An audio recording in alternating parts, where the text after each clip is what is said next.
The boarding line moved slowly, and all eyes seemed to land on the tired man juggling a backpack, a car seat, and the tiny hand of his daughter. His shirt was wrinkled, his face unshaven, and every movement showed the exhaustion of someone stretched too thin. When the juice box in his daughter's hand slipped and splattered across the aisle, a few passengers sighed audibly. One woman muttered under her breath, "He can't even handle his own kid." The father forced a smile, whispering to his little girl that it was okay, though his ears burned with shame.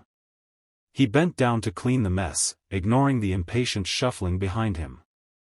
By the time he reached his row, seat 22C, his arms ached from hauling bags while keeping his daughter close. The looks he received weren't of sympathy but of judgment, the kind that cuts deeper than words. Sliding into the narrow seat, he helped his daughter settle, brushing crumbs from her lap and tucking a blanket around her.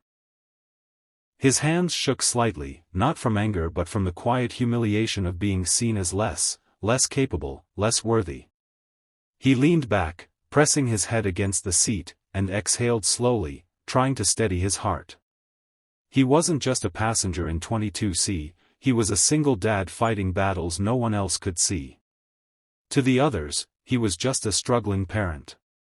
To his little girl, he was everything. The engines roared and the plane lifted into the sky, the cabin lights dimmed to a soft glow.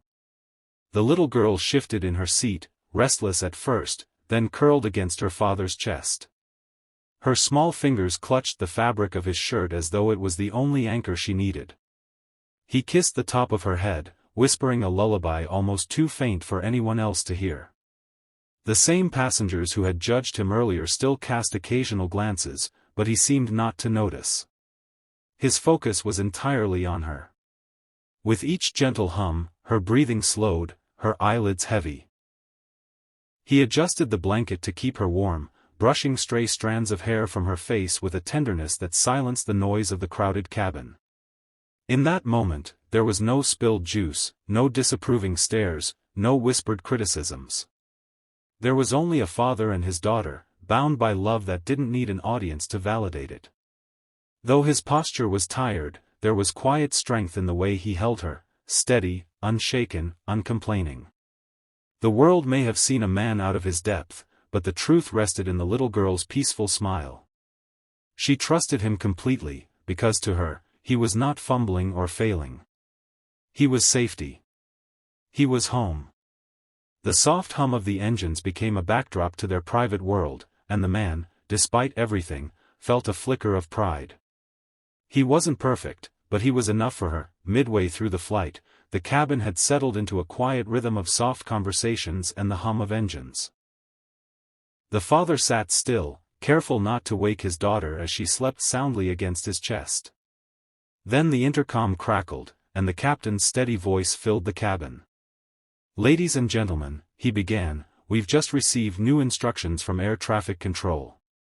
Our route is being adjusted. We are to expect a special escort." The words stirred confusion.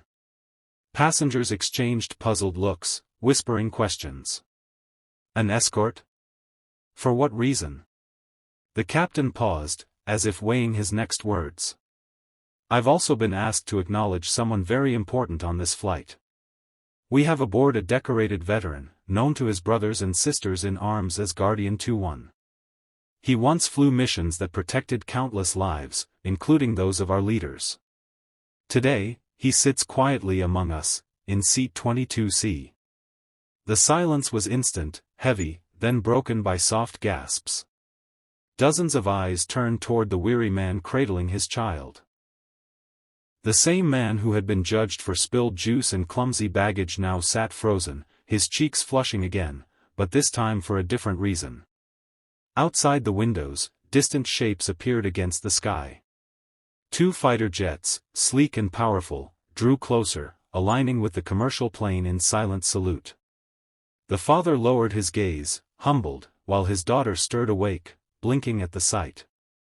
The whispers had changed now, no longer critical, but reverent. The passengers pressed to the windows, eyes widening as the fighter jets drew alongside, their wings glinting in the sunlight. Children pointed in awe, and even the most seasoned travelers sat upright, sensing the weight of the moment. The man in seat 22C held his daughter a little closer, his expression caught between humility and disbelief. A ripple of recognition spread through the cabin. The very father who had been met with rolled eyes and impatient sighs was suddenly revealed as someone extraordinary. Not a man failing at fatherhood, but a protector who had once carried the skies on his shoulders. The silence inside the plane deepened until it was broken by the soft sound of clapping. One passenger started, then another, until applause filled the cabin, rising like a wave of gratitude. The little girl, rubbing her eyes, looked up at her father. "Daddy, they're here for you?" Her voice carried the innocence of wonder. He swallowed hard, his throat tight, and gave her a gentle nod. He didn't need to explain. The scene outside their window said more than words ever could. Passengers who had avoided his eyes earlier now leaned forward, some with tears, some whispering thank you. A man across the aisle offered to hold his bag. A woman handed him a fresh napkin for his daughter. Respect had replaced judgment, compassion had erased impatience. For the first time since boarding, the father allowed himself a small, quiet smile. Not for the honor, but for the lesson the moment carried. As the applause softened, the cabin seemed to hold its breath, united in a quiet reverence. The little girl nestled back into her father's arms, gazing at the jets outside as though they were guardian angels sent just for him. Her tiny voice broke the silence again, filled with pride, "Daddy, you're a hero." The man lowered his head, his eyes shining but humble. "No, sweetheart," he whispered, brushing her cheek with the back of his hand.